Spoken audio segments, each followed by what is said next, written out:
Hey PC World fans, Adam here to hijack Android Confidential from Mike Simon and tell you that Google's new Night Sight isn't that special.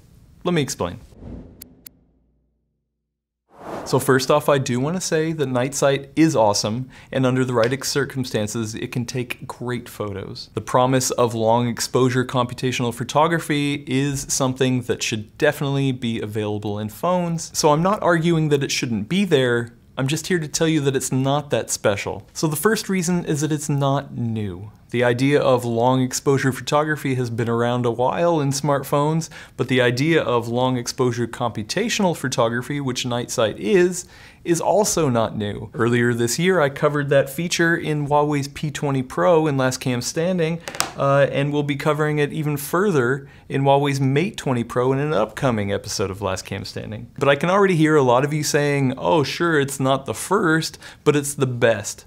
And that brings me to point two, is that it's not always the best. In the testing I've done so far, I would say sometimes I prefer the night mode on the Huawei phones as opposed to Night Sight on the Pixel phones. There are certain circumstances where Huawei's shot retains highlights better, and not to mention that the Google photos are definitely noisier. So if you really start to zoom in on some of these photos, they really break down. And Night Sight shots don't end up looking natural to me, and there's one reason why. Night Sight photos sometimes don't look like they're taken at night. They almost look like they were taken at daytime, which is not the case. I think in some circumstances it goes too far and kind of loses the context.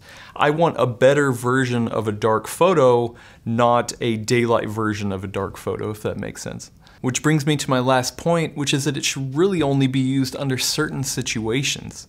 I tend to think of it as a last-ditch effort. Like there are times where you just wouldn't get a shot unless you turned to night mode. But does that mean you should use it in the daytime, or that you should use it when shooting people, or that when you should use it when shooting moving objects?